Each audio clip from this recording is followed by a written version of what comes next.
علقمہ تابعی کہتے ہیں کہ میں کوفے سے سفر کر کے شام گیا،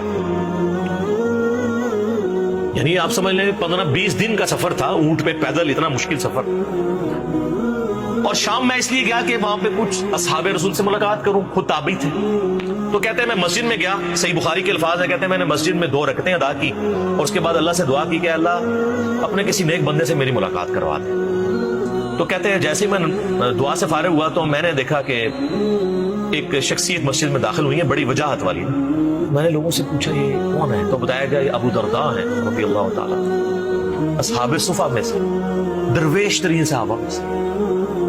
2 نبی اسلام کے صحابہ بڑے لاڈلے اور درویش اصحاب تھے، ابو درداء اور ابن مسعود رضی اللہ عنہما وعلیہم السلام.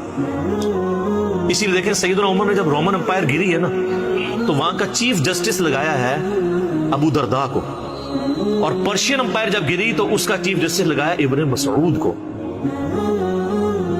اب محنتیں تو ہوئی نہیں تھی یرموک میں اور قادسیہ میں، اس محنت کے بعد رعایا تک اسلام کی سچی دعوت پہنچے، اس کے لیے ایسے بندے کی ضرورت تھی جو واقعی نبی علیہ السلام کا تربیت یافتہ ہو، صرف جنگجو نہ ہو. تو وہ پھر ابو درداء اور ابن مسعود ہی ہو سکتے تھے جو نبی علیہ السلام کے ساتھ وقف تھے، مسجد میں ہی رہتے تھے، آپ سے تعلیم حاصل کرتے تھے.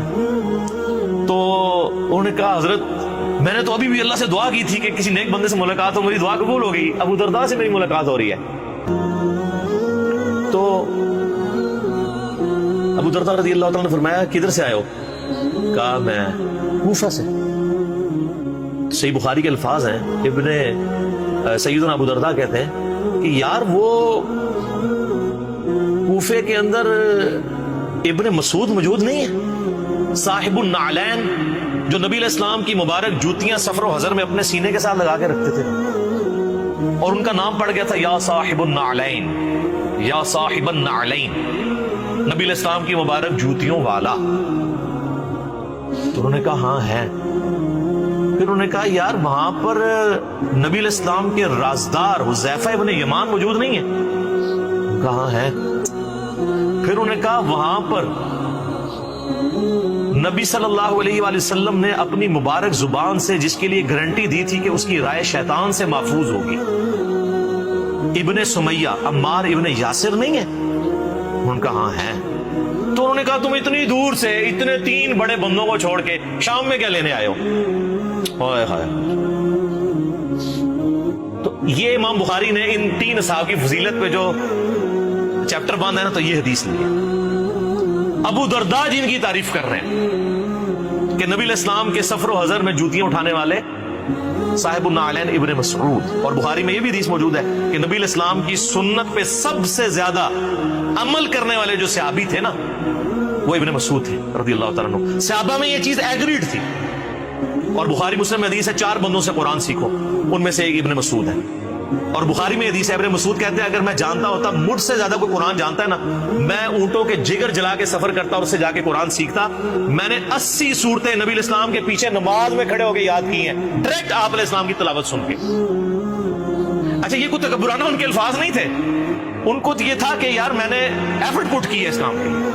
آج کل یوٹیوب پہ کلپ آتا تو ان کہنا ہے میں کرتا ہے. میری باتوں سے کئی لوگوں کو جواب مل گیا ہوگا. سر جس نے ایفرٹ پٹ کیا بتانا چاہتا ہے اور اس سے آپ سے کوئی اجر نہیں مانگتا، چندہ نہیں مانگتا، کھال نہیں مانگتا قربانی کی، نہ آپ کی کھال مانگتا ہے. تو ابن مسعود رضی اللہ تعالیٰ عنہ اور دوسرا حذیفہ ابن یمان کو آپ علیہ السلام نے 12 منافقوں کے نام بتا دیے تھے جو انہوں نے آگے نہیں بتایا، اس لیے میں بھی آپ کو نہیں بتا سکتا. وہ جو صحیح مسلم میں ہے کہ ان کو دوبیلا پھوڑا نکلے گا، بس اتنی. اور تیسرا بندہ کہا کہ شیطان سے اس کی رائے محفوظ ہو، عمار ابن یاسر. اور عمار ابن یاسر تینوں جنگوں میں مولا علی کے ساتھ تھے، جمل صفین نہروان کے اندر. اسی لیے یعنی وہ پھر حدیث بھی آئی بخاری میں 2812 عمار کو ایک باغی جماعت قتل کرے گی، عمار ان کو اللہ اور جنت کی طرف بلائے گا، وہ جماعت دوزخ کی طرف بلائے گی. تو عمار میں نہیں تھے جی، نہروان میں نہیں تھے، سوری وہ تو نہروان سے پہلے صفین میں شہید ہو گئے. جزاک اللہ خیر. تو یعنی وہ رائے میں مولا علی کے ساتھ، تو شیطان سے محفوظ ان کی رائے نبی علیہ السلام نے کہا. ابن مسعود کا نام ہی تھا صاحب النعلین. تو ہمارے پاس اوریجنل نعلین مبارک تو نہیں ہے، چلے ایک نقش ہے یہاں لگا لیا ہم نے، قریب سنت پہ عمل کر لیا.